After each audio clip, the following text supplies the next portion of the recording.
so excited about this conversation today that feels like, for me, decades in the making.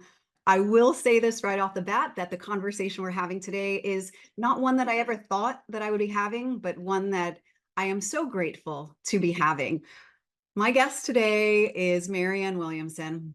She is a best-selling author, a political activist, an entrepreneur, and spiritual thought leader. For over 4 decades, she has been a leader in spiritually progressive circles. She's the author of 16 books, 4 of them being New York Times bestsellers. Williamson has founded Project Angel Food, a nonprofit organization that has delivered more than 18 million meals to the dying and ill homebound patients since 1989. The group was created to help people suffering from the ravages of HIV and AIDS. She's also worked throughout her career on poverty, anti-hunger, and racial reconciliation issues. And in 2004, she co-founded the Peace Alliance and supports the creation of the U.S. Department of Peace. Williamson ran for the Democratic nomination for president in 2020 and now. Please welcome to the show, Marianne. Hi, Marianne. Hi, thank you so much for having me. I appreciate it. Absolutely. I am excited to have you on, as I said, and I will just say this right off the bat.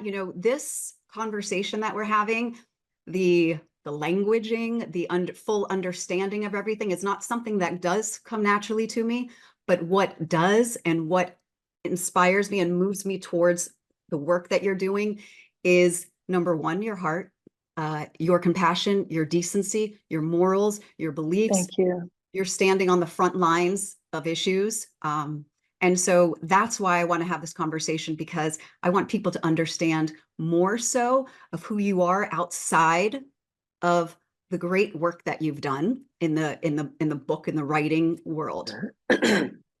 Well, so much of what you're saying is exactly what we need to unpack, particularly as women, I think, because we are half of the human race. And I think that so much of what we care about deeply has to do with children, right?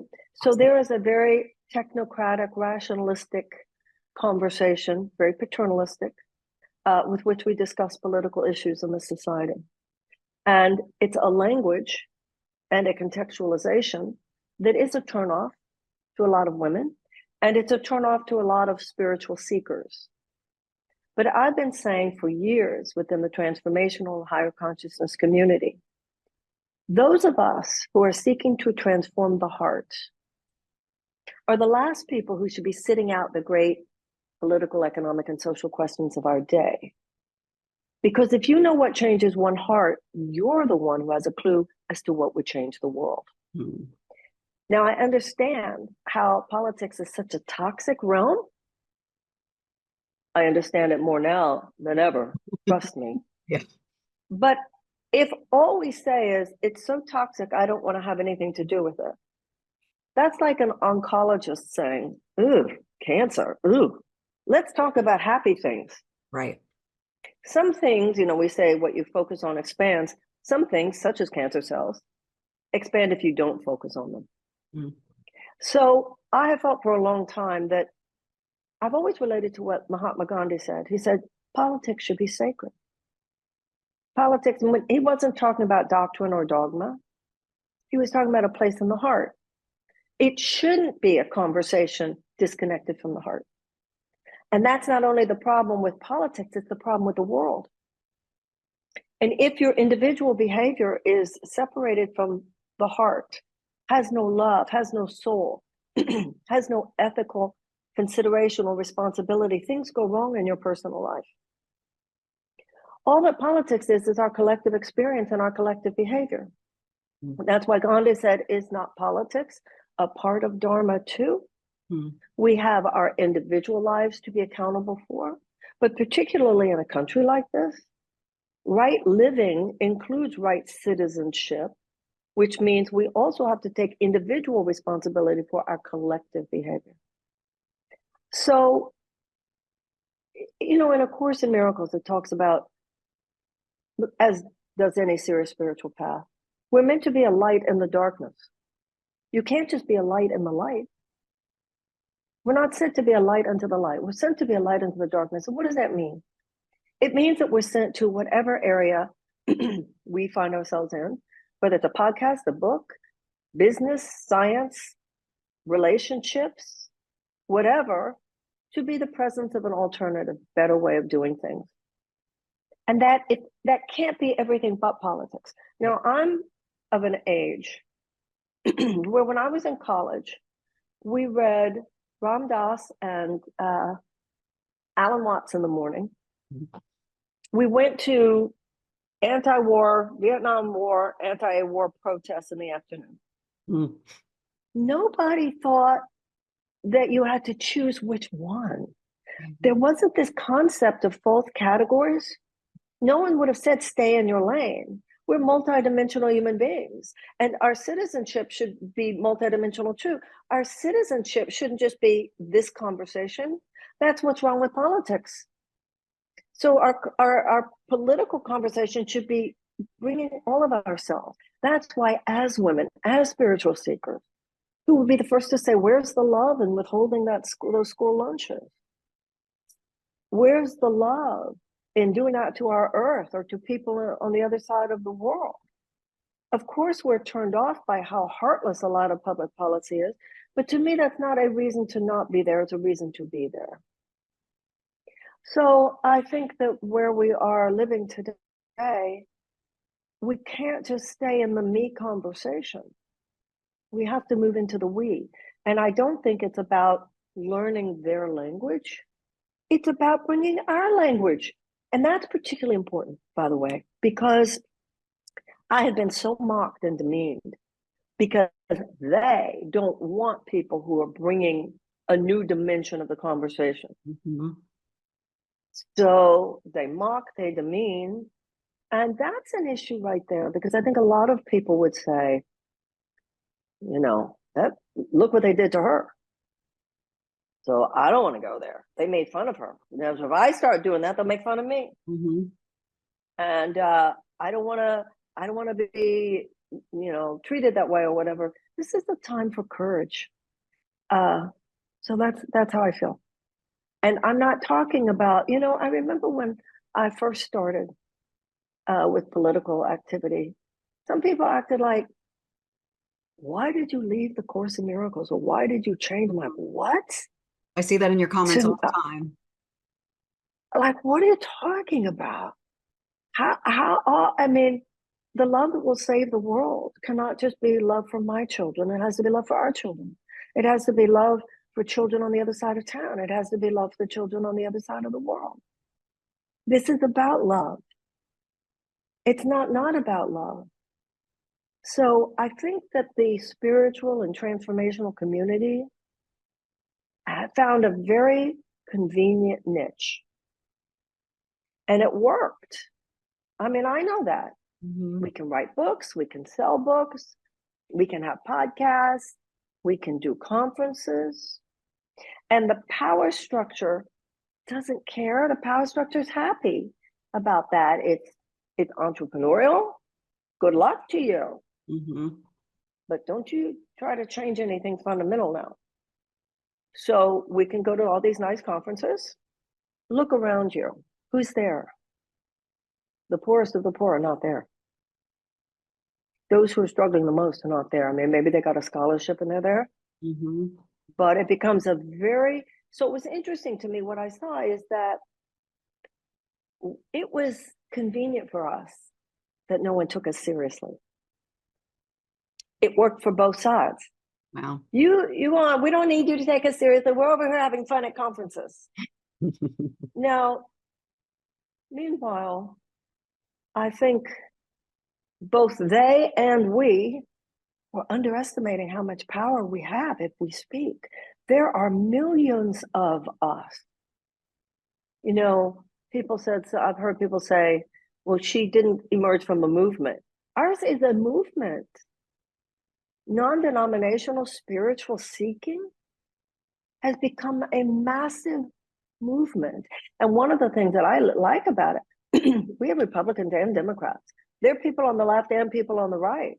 I mean, if anything, we represent a real transpartisan, post-partisan, whatever, Not even necessarily standing for how you feed the children, but insisting that we feed the children. Right. So I think that there's really something for all of us to think about there. Whew, there is so much to really take in there and pack there. And, politics is a conversation in my family. It is a conversation around friends, but what it often comes down to and what I have found is, there's either a lot of people who are, my audience are like, definitely don't want Trump, don't want him in office, and are willing to overlook what they really feel and what they really want for this, what they feel is the safe choice. And the safe choice would be, just stick with Biden. And although we know now, I mean, the more and more, I know that's anybody who's I want thinking you to right say it. You'll now say it that the better than safe I choice, will. Yeah. yeah, anybody thinking right now that Biden is the safe choice is like they're starting to look like the cookie ones, Not Right. But they're afraid, though, that if we don't all rally behind him, that we will definitely, lose to Trump. That if we separate, if we, I just, and what I find in really sitting with your work and talking about, because when you first ran in 2020, I was excited. I didn't even understand a lot, to be honest, of everything that you were saying. But like I said, what I knew is that there was someone who was there that was for me, for the people. And I knew that intuitively and instinctually. I volunteered for Project Angel Food when I first moved to Los Angeles in the early 2000s. And I knew right away, because I walked into that kitchen and I knew right away the heart that was behind that. And I'll keep saying the heart because I know my audience can relate to that. But what you have opened my eyes to is that it does, like, politics does belong in the conversation, and serving one another and helping and being connected is all about serving and doing for others. Let's talk about Project Angel Food for a moment. When I founded Project Angel Food, my hope was that there would come a time when the organization was no longer needed. Now, the AIDS crisis was one particular crisis, and we have gotten to the point where the danger of the AIDS virus is no longer what it was to masses of people, and that's a good thing. It is both good news and bad news that Project Angel Food remains so needed. I was at the ceremony that was celebrating the fact that the money had been raised in a capital campaign so we could move into a new building, and they were talking about the expansion of the organization. Well, there are many organizations, many companies where, yay, we're expanding. If you've got an organization whose mission is to serve people who are homebound, who don't even have the money for food, this is not like good news that you're growing. So where the organization is right now, unlike when it began, is needed for many, in many instances, simply because we do not have universal health care in the United States. Right. So you can't separate it from politics. 68,000 Americans a year die from lack of health care. 18 million Americans cannot afford the prescriptions that their doctors give them. Over 1 million are rationing their insulin. You have millions of Americans, tens of millions, between 70 and 90 millions, who are uninsured and underinsured. Doctors have said to me, I don't know why I practice medicine anymore. I have somebody come to me whose health insurance will cover for them to go to the doctor, but it won't cover the tests that the doctor says that that person needs. It won't cover the medicine that the doctor says that you need. You don't have in other countries the plethora of people, in other advanced countries, the plethora of people putting GoFundMe pages up on the internet in order to pay for life-saving operations for themselves and their loved ones. Can you imagine? You have children and you need an operation on your heart, or you have a high probability of heart attack. You're checking that GoFundMe page every day to see if maybe you raise another $100. I And just that's published only one 3 days because ago. I just need to stop you. Just published one 3 days ago for my father, who was recently diagnosed with ALS. And he cannot afford the prescription that they want to give him. Yes. And he is past now the point where they said at an earlier stage, they would have been able to slow the progression of it. And so, yeah, so I know. First of all, I'm so sorry. Thank you. Secondly, that's politics. Right. That's politics. In a country where there's universal health care, this would not be happening. And it's only happening because of the greed of insurance companies and pharmaceutical companies. You are exactly what I mean. That's exactly what I mean. And I am so sorry. That must be very difficult for your family. And I'm very sorry. Thank And I you. hope that everybody really heard you. And this is what I mean about don't listen to politics up there, listen to politics down here. What you just said, that was it. Now, multiply what you just said by millions and millions and millions of people. And only because your father could not afford the medicine. That's obscene. It is. Do you know? Because we could talk about the profit margin on whatever that medicine is. We could have a conversation about how much it costs for pharmaceutical companies to make that medicine. I'm not saying they shouldn't have a profit, but this is what we're talking about in America today is price gouging. Yeah. I never connected it until that happened, where I actually said, oh, I need to be one of the wealthy. And then you'll say that my dad's healthcare is important enough. And I started writing that on the GoFundMe page. And then I said, we don't need to put that here. But it's the first time that it actually made that connection. And I said, this is what it is. And it's sad that it took me to realize that in my own family. But it is, and it's terrifying that people's lives are put on. That's exactly right. That's exactly right. And I want to say, I think I can say on behalf of those who are listening right now, I think that there are people who want you to put that link under this podcast who are saying right now, oh, please put the link on. But yes, that's it. I'm sorry it's such a painful example, but that's exactly what I mean. How can those of us who are heart-centered, and this was exactly how I felt about starting Project Angel Food. We can't talk about spiritual care, spiritual pursuit, and not care about all these people who are suffering in our midst. Right. There's no spiritual or religious path of any that I've read about that gives any of us a pass on addressing the suffering of other human beings. That's suffering that we're talking about.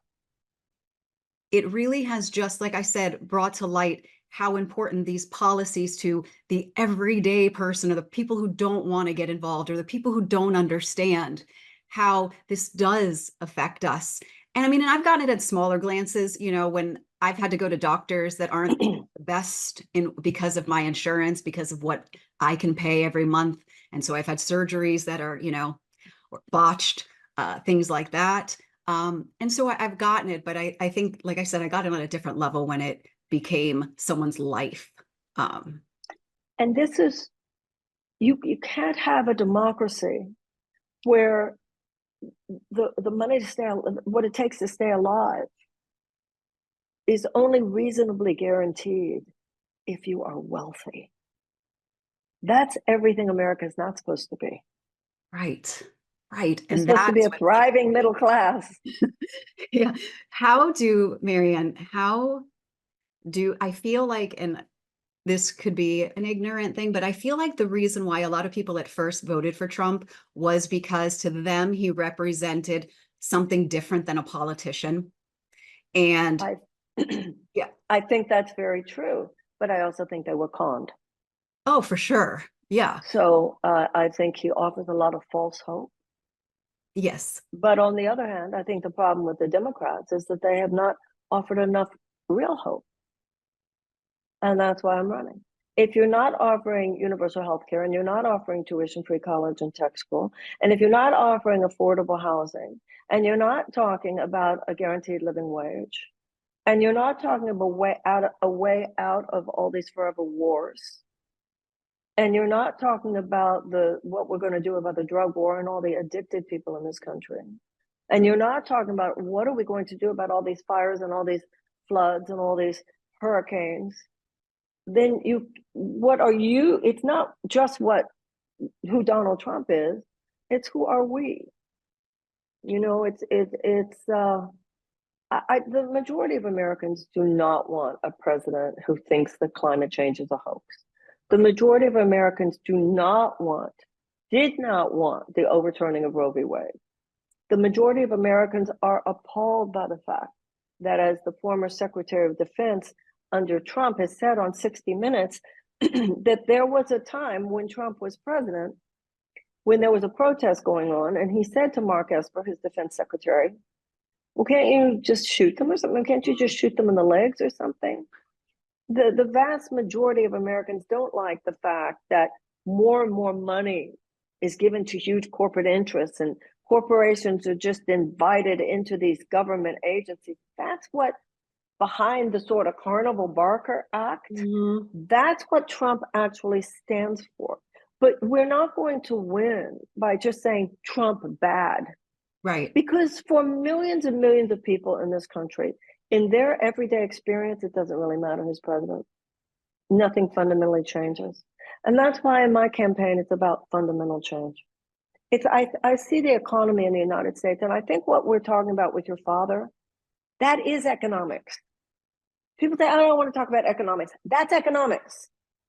That's economic policy right there. That pharmaceutical companies and insurance companies and hospital companies are given more power. Their profits has been placed above the safety, health, and well-being of your father. So when they talk about, oh, economics isn't my language, or politics isn't my language, see what the trick is? Yeah. And especially as women, patting us on the head, little girl, you don't have to worry about big words like that. We'll take care of it. Yeah, really? We're women now, and we can see what is going on now. So at this point, we need to see the economic situation of the American people as like a ship that's listing so far to one side. You know, a lot of people will listen to the things I talk about. Let's take something like universal health care, so your father would not be going through this. These are considered moderate positions in every other advanced democracy and other just advanced countries, right? So the people who want to keep the insurance companies and the food companies and the oil companies and the defense contractors and the gun manufacturers in a situation where their profit making comes before your father, they would argue that what I'm saying is far left fringe. Actually, it's moderate. And the majority of Republicans, as well as Democrats, not as many, but a majority, want universal health care and want tuition-free college and tech school. You know, in the 1970s, the average American couple could afford a house and could afford a car and could afford a yearly vacation. They could afford for one parent to stay home if they wanted to, and they could afford to send their kids to college. And over the last 50 years, there's been a $50 trillion transfer of wealth from the bottom 90%. Who is that bottom 90%? Your father. When you said casually a few minutes ago, I had botched surgeries because I couldn't go to the best doctor. What? I know. And we have lost our capacity to even go, wait, what? I avoid going to the doctor because I know that my healthcare is not going to be the greatest. I know. What? And the doctors are as frustrated as you are. Yeah. One doctor in Michigan said to me 20 years ago, if I gave a diagnosis to someone and I prescribed a treatment, the first question would be, what are the side effects? Today, the most common question is, how much will it cost? And she's like, well, what's the point of even having the appointment? 2 doctors have said to me, patients leave my office and I'm crying, not because I couldn't help them, but because they couldn't afford for me to help them.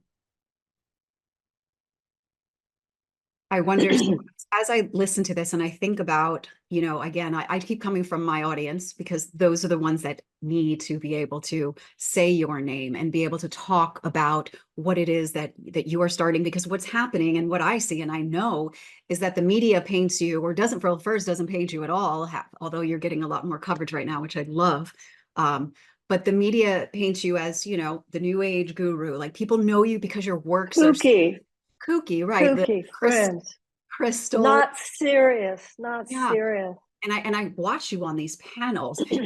I'll just say it. I'm like, damn, Marianne, go. Like, I don't think that you are given the time of day, the light to be able to share, because you have answers. And that's the thing that people that are on, that are for you, that I know, that say, if you ever really listen to Marianne, she has solutions for everything. And like you said, you are creating that, not just talking around that. And I think it's so important. And so how do people that are watching right now, how do we get them past the point that says it's not going to be, and why I say Donald Trump again is, oh, someone different politician, because when we hear, speaking from my, like, the words like better healthcare and all of these things, it sounds like more political rhetoric, right?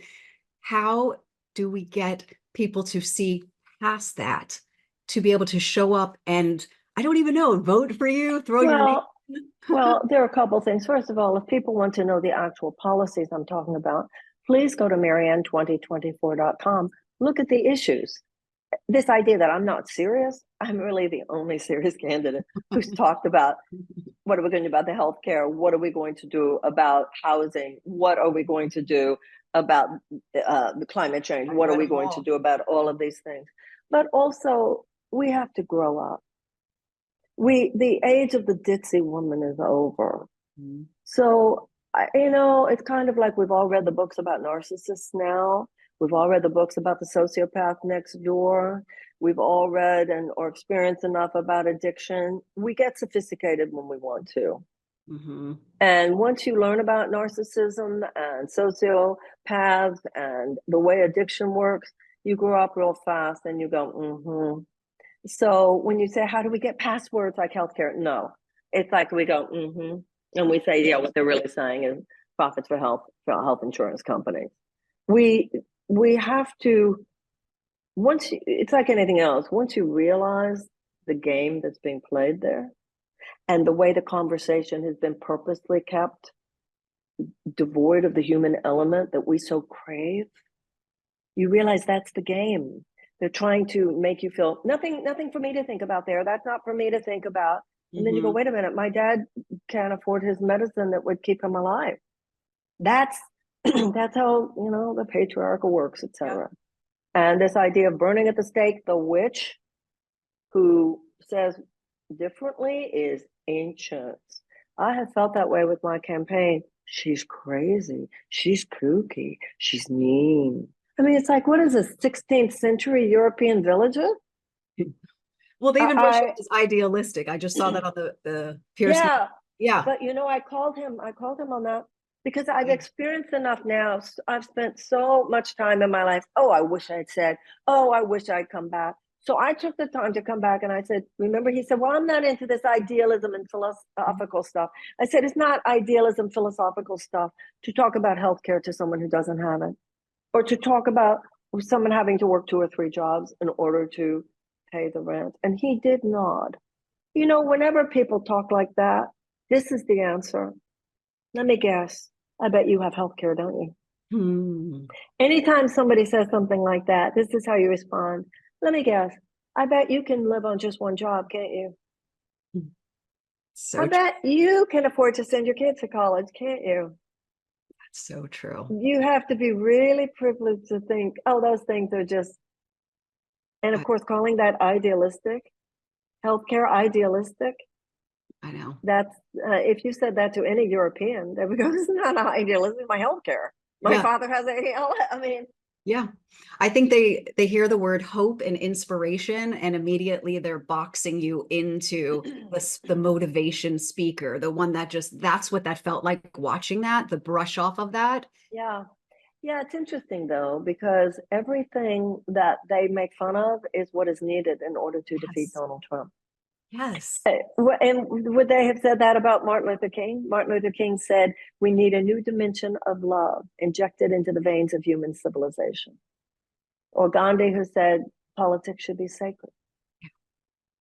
So there's something there. I think there is something there about my being a woman, Cherry. I really do. I think a lot of the things that have been said, they wouldn't dare with a man, including the fact that she raised her voice. She held someone accountable and it gave them a tummy ache.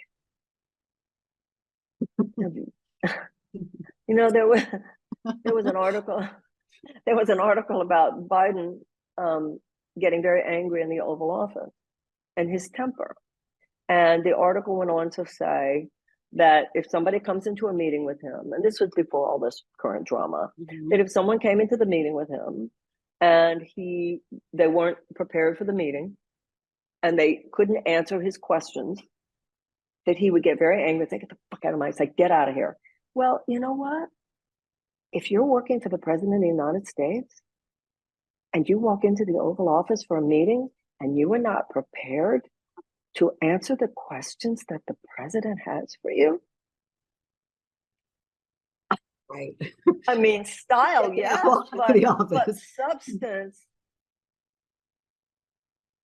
So once again, for a man, the projection of that stuff wouldn't be the same.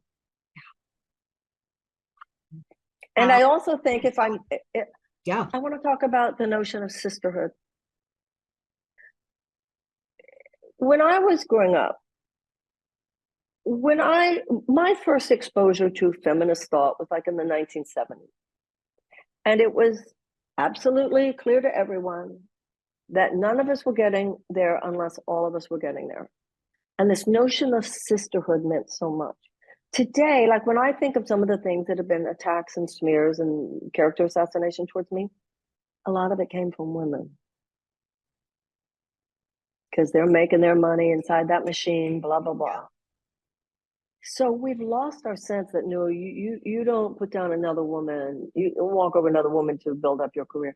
Women have got to speak up for each other. And it's very difficult in the world today because cancel culture is real. It is. I mean, people are so afraid in our careers, like to, turn off a customer. We have got to find a way. And I felt particularly when it came to like my personality or something, that some people who are friends, I thought, couldn't you just say publicly, I'm not making any comment about her politics. Right. I'm just saying I've known her for 20 years. And this is what she did that was helpful to me, or this is where I found her to be decent. That's been very hurtful to me. Oh, yeah. It's one thing if people who don't know you say lies about you. It's another thing if people who do know you remain silent because they're afraid they'll get made fun of if they defend you. That's some serious issues for us to look at as people. I think you bring so much to the table for this, and it excites me. It excites me to know that there is someone speaking up like yourself. What doesn't excite me is the fact that you're not given an opportunity to be able to have a voice the way that others are in this race that only names Newsom or Harris or Whitmer, whoever is coming up. And what do you say? What can we do to make your voice louder? So first, thank you so much. But first, let's deconstruct that so we can see what happened. Yep. Traditionally, when I was young, the political party stood in the background. And then the people, this is democracy here, representative democracy, chose who the nominee was. And at that point, the political party stepped forward. Now, George Washington, in his farewell address, warned us about political parties. He said they could form factions of men more loyal to their party than to their country. So the political parties, which aren't even mentioned in our Constitution, have grabbed all this power, right? Now, in 2020, yes, I was shoved to the end of the debate stage. No, I was not given as much time, but I was given some level of exposure. CNN had me on some. MSNBC had me on some, and CNN gave me a CNN town hall. So even though they made fun of me, she's kooky, and that stuff was there, it was awful, but it was not this deep viciousness of what happened this time. This time, the elite who run the party decided it was Joe Biden, and they came up with this ruse. We don't primary incumbent presidents. Well, that's just not true. I mean, I'm old enough to remember Lyndon Johnson was the incumbent. Eugene McCarthy primaried him. We primary incumbent senators, congresspeople all the time. People say, no, this is so important. You know, we have to defend democracy. So in order to defend democracy, we have to suppress democracy because we have to put up the person who is the best one to beat him. Well, that's who you think the best one to beat him is. Some of us might have thought differently. And right now, with everything that's happening with the president, imagine if months ago there had been a debate with the president, Jason Palmer, Dean Phillips, and myself. We would have known some things. Okay. And I think that's one of the reasons why they didn't. Okay. So what happened this time was that they decided it was Joe. They, like, who gives them that? We have this codependent relationship in the Democratic Party with the DNC. Like I mean, even Republicans don't do that. What is that? They, right? And they decided, and they heard my first interview, I think, and somebody said, get rid of her. And at that point, I was blacklisted on CNN. This time no one will have me on CNN. No one will have me on MSNBC. If you're running as a Democratic candidate and you're never on MSNBC and you're never on CNN, then people don't even know you exist. And that's their playbook. And then the infiltration and some really nasty stuff, because that's the goal. Make sure people don't even know she's there. Right. The second is create such a doppelganger of who she is. She's crazy, she's kooky, she's fringe, she's out there. She said AIDS isn't real, because I put one sentence, sickness is an illusion within a metaphysical context, like Buddha saying, the world is an illusion, the Course in Miracles, Einstein saying time and space are illusions of consciousness. So they take one sentence out of context, all that stuff to make serious people think, oh, you can't listen to her. Only serious people should be thought of. Serious people, qualified people. But their idea of qualified is qualified to perpetuate the system as it is. Dick Cheney was very qualified. Ask a million dead Iraqis. Whether he did a great job, right? And in the Constitution, interestingly enough, the Constitution does not say that in order to be qualified to be president, you have to have been a senator or congressman or whatever. But they've created this illusion, only they are credible. Only they're the grown-ups. Look where we are right now. They're the real grown-ups. They're the real grown-ups, man. And we have to see this for what it is. And women have to see this for what it is. I think those of us who say, first thing we're going to do is feed the children, that's grown up. Those of us who are saying, first thing we're going to do, we're going to protect the planet for our grandchildren, those are the grown-ups. Yeah. So people are going to say, we're going to try to make peace because of all this war stuff. It's like killing people unnecessarily. That's the grown-up. And so this time, you're right, they didn't even want me seen. So this is what's happening right now. I don't know when you're going to put this podcast out, but where we are right now, you and I are talking at a time when it is reasonable to believe that the president might step aside over the next few days, because there is tremendous public pressure being brought to bear. If that occurs, a lot of the people who are part of those elites who think they are entitled to make these grown-up decisions because we're just little, kooky people, sweet little, like not the real grown-ups, they will try to shoehorn in the sort of repackaged status quo. They will seek to make sure that I'm not part of that. I may, despite the erasure, despite the invisibilization, despite the character assassination, I did get 500,000 votes during the primary season. And for that reason alone, even if you didn't agree with my politics, I would ask that people go to Marianne2024.com, donate, volunteer, in order to, donate $3, $5, $10, $25. to just make sure that I have the resources, and money shouldn't, that right there is so obscene. All of this is because of the undue corrupt influence of money on our I system. Just know. like with your father, it's all about money. I know, to And change things.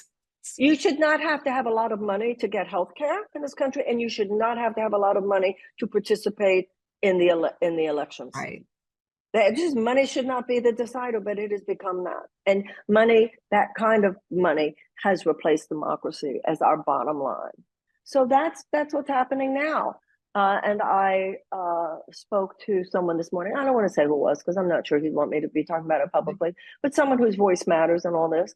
And I said to him this morning, if the president steps aside and we do have a mini primary, which is what we should have, will you vocally and publicly say, Marianne Williamson must be part of any debate? She's in the race. He said, absolutely, I will. And everybody who gives even $5 or $10 or $25 is saying that. She needs to be in that. You can't sideline the people that aren't your choice. When they say, I heard Jen Psaki say on television, well, if we just let it out, first of all, many people would say, well, we don't have time to change horses at this time. We have 4 months. Look at what the French just did in 4 months. Look at what the British just did. This is such a ruse. We can do a lot in 4 months, right? In that period of time, I heard Jen Psaki say, well, if we do that, someone could win who hasn't been nationally vetted. That's code for isn't the person we choose. That's right. That's code for Nationally might not vetted. be our candidate might not be. we might lose control here because that's how they see democracy. It's not under our control. So being there with your girlfriend. Yeah, I will say this. You have obviously you've had, I'm just going to say, millions of people who have bought your books, who support you, and a lot of those supporters feel, as we said in the beginning, that this is not part of politics and it doesn't belong in the conversation, and you should be staying out of that. And that's really the people that I want to change. Those are the people that have bought your books, that maybe don't know a lot about this, that need to show up and support you in this. And so I just want, well, first of all, who's ever watching this and listening to this, to share, first of all, this. Thank you. Because in addition to the money, which we know you need, I think just continually, if every person, millions of people who have supported you, show up and share this, then that is how we spread your voice. And when you see me made fun of online, no, they're making fun of you. Yeah. They're making fun of you because they're making fun of me for having the beliefs that you have. So say something. If you see something, say something.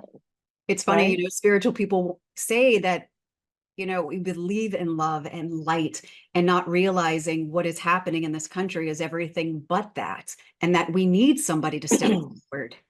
In all of the great religious systems, you can't skip the crucifixion and go right to the resurrection. That's not spirituality. That's not transcendence. That's just denial. You can't skip the fact that the Israelites were enslaved in Egypt and go right to the entrance into the promised land. Let's just go to the promised land, okay? No, I think we have to talk about the slavery in Egypt part. With the promised land. Yeah, that's right. That's right. Just denial. That's the spiritual bypass. Yes. And we've learned you can't do those spiritual bypasses in your own life. You have to look at it. Spiritual growth is a detox process. Stuff has to come out and up. You have to admit your character defects. And so does a nation. We have to let this stuff up and out and hold it in a sacred container. And it's messy, just like it is in our personal lives. But that's why spiritual transformation is a step beyond traditional psychotherapy, because we know that all this has to be looked at with compassion and with mercy and with forgiveness for ourselves and others. It's the same principles that we've been talking about in our personal growth. You can't just do a spiritual bypass and pour pink paint all over things. And what we know from a spiritual perspective is, if you don't wisely say, I am willing to change, the universe will make sure that you do. In the Course in Miracles, it says, there is a limit beyond which the Son of God cannot miscreate. Your life stops working when you're going in a heartless direction. And so does your nation. And so does your civilization. So this is about taking everything we've learned and applying it for a cause that's bigger than just ourselves. You know, for those who come from any kind of a Christian perspective, Jesus didn't come to earth to say, love yourself. He said, love one another. And in Judaism, justice, thou shalt pursue. Do justice, love mercy, walk humbly with thy God. How, you know, all these people talking about spirituality, but notice how often the so-called spiritual conversation doesn't have God in it, doesn't it? We gotta level up here, people. Come on, people, let's get with it. Yeah, because like I said, somebody just sometimes, I know in my life, what has made me change has not been, well, I got to work through this. What has made me change at certain times is when people I respect just look at me like I'm pathetic. We've got to stop coddling some of this stuff in ourselves and one another. We have to call ourselves and call each other, be a grown woman, be a grown man. Come on. Little girls and little boys aren't going to fix this. Women and men are. And man or woman or anything else, how they define these days, with an expanded sense of who we are and our power, that's what's going to change the world, just as it changes our personal lives. And when we really step up into that level of maturity in our personal lives, which includes spiritual maturity, then we have what it takes. We know what to do, and we can just get this thing going on and repair the world. Marianne, you have created hope and change for people back for decades. I mean, in the middle of, the HIV crisis, you stepped forward and saw people and did something for them. I believe in miracles, and this country, I believe, is in need of one. And I believe that you are the person to lead that and change that. And Thank you. I support you, and I am grateful for you opening me up to really this conversation and understanding that heart and spirituality and love and compassion belongs in this conversation. And it is not something to be looked away from, but to be part of. And so thank you for that. Thank you for that. Thank you for that. And the miracle is a radical breakthrough. That's all it is. It's a radical breakthrough and possibilities that come from radical change in the way we're thinking and feeling and acting. And America's full of them. I'm going to just leave you with this last thing that you are welcome to say, to share with everybody listening before I let you slip away. Just thank you. And I think that the conversation, you and I started by saying, you're saying, well, I don't, know much about politics or anything like that. And by the end of our conversation, this is what politics is. And this is what politics needs. If we won't enter that realm, not sacrificing our conversation, but bringing our conversation to it, we are withholding our gifts. We are failing to live our purpose. And I think that's what we all really want, to feel that we do great things. And doing great things in your own personal life, doing great things in tandem with others, it's all the same thing. Let's just be great and do great things. Thank you. Go to Marianne, the website again for everybody. Marianne2024.com. Donate and share this. Thank you, Marianne, so much. Thank you so much.